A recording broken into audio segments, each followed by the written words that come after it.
Hey everyone, welcome back to my channel. I hope you're all doing well out there. And today I thought what better way to celebrate is with a Thanksgiving slasher film. And before we get into this one, do me a favor, like, comment, and subscribe. Join me here, I greatly would appreciate that.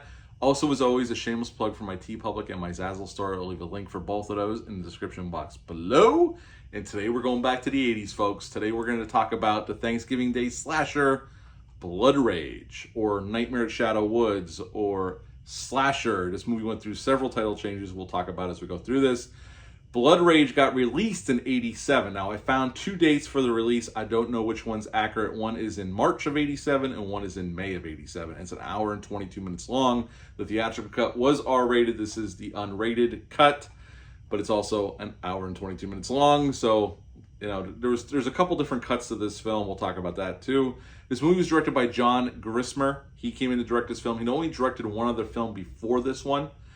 In the movie, we got Mark Soper as Todd and Terry. They are twin brothers, and obviously Mark Soper, being an 80s low-budget slasher, plays both roles. Louise Lasser plays Maddie, their mother, and she had been a ton of stuff before this and a ton of stuff after this. If you look up her IMDb, she's a long list of credits to her name. And Marianne Cantor was a producer on this film, but she also played a psychiatrist in this film as well. And in this film, right at the beginning of the film, we open up at a drive-in. Mom is on a date with this gentleman, and they're in a station wagon like a lot of other families had back in the 80s. The two boys are asleep, or supposedly asleep, in the back of the car, and Mom and her date start to get frisky, with the boys just feet away. Terry talks Todd into sneaking out of the station wagon and just gallivanting around the drive-in theater. And we do get a shot at Ted Raimi in his film debut in the bathroom of the drive-in, not selling drugs as you might expect, but selling condoms. Yes, condoms. But anyway, so Terry finds this hatchet and he proceeds to walk up to this vehicle where these two teenagers are getting it on. And the guy tells the kid to beat it, and he buries the hatchet in this guy's face and continues to hit him in the face. Quick thinking, the girl gets out of the car and takes off butt-ass naked across the drive and into the woods. We never see her again. And he turns around. Todd is just like in shock. Like he's standing there not even saying anything. Terry shoves the hatchet in Todd's hand, smears blood across his face, and starts screaming that Todd killed the kid. Todd did it. Todd did it. We fast forward 10 years. Todd is still in the mental institution. His mom's going to see him. It's Thanksgiving. Terry is living his best life with his mother at this Shadow Woods apartment, where we see them sit down for Thanksgiving dinner.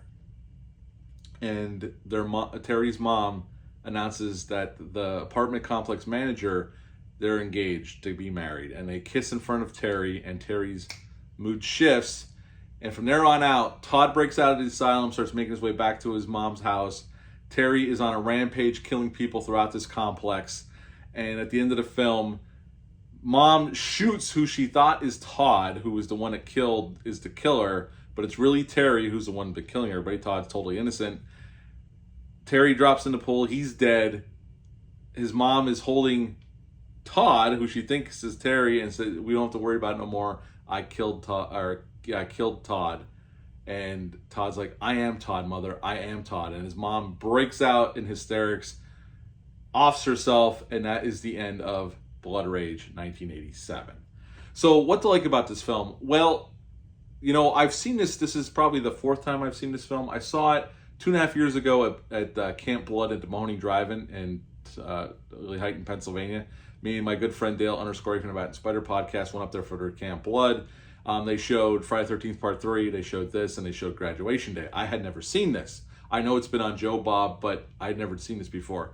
So that was the first time I ever saw it, and I actually had the Nightmare at Shadow Woods title card. My Blu-ray has the Slasher title card, even though Blood Rage is on the cover.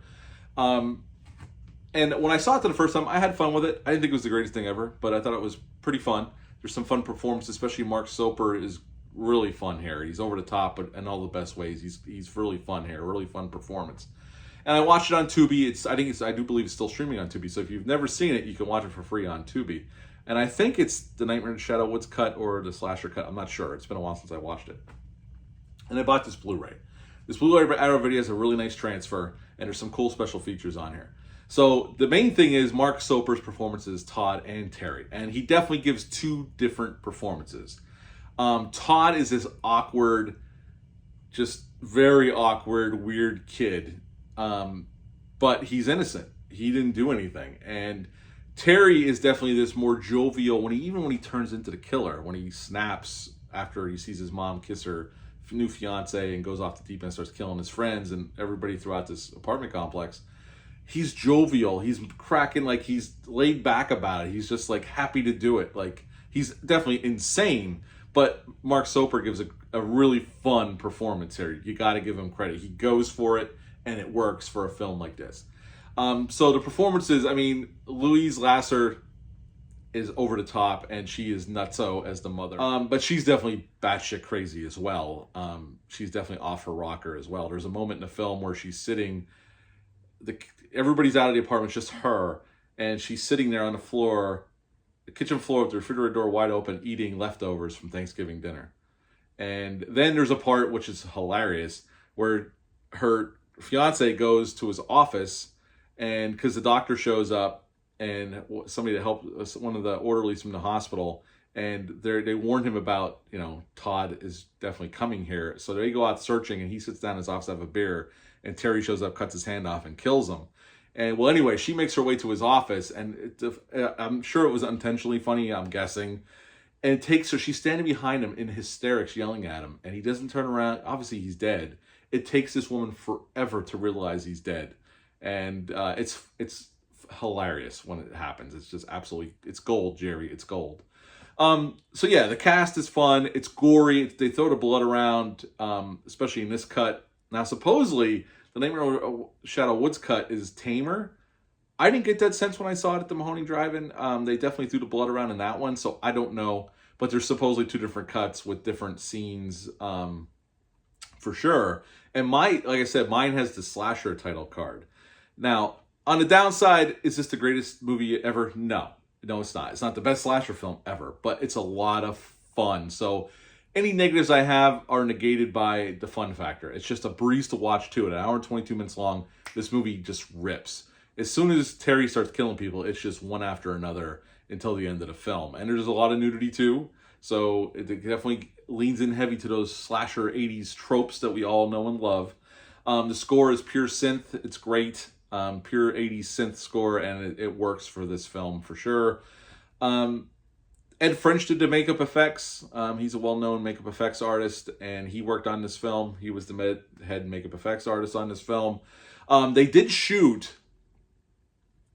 mostly in Jacksonville, Florida, but the beginning shots at the drive-in, some of the drive-in shots were shot at a drive-in in New Jersey. And then for some of the shots at the drive-in scene in the beginning were shot in a drive-in in Jacksonville, Florida, which is no longer there. It's a Walmart now.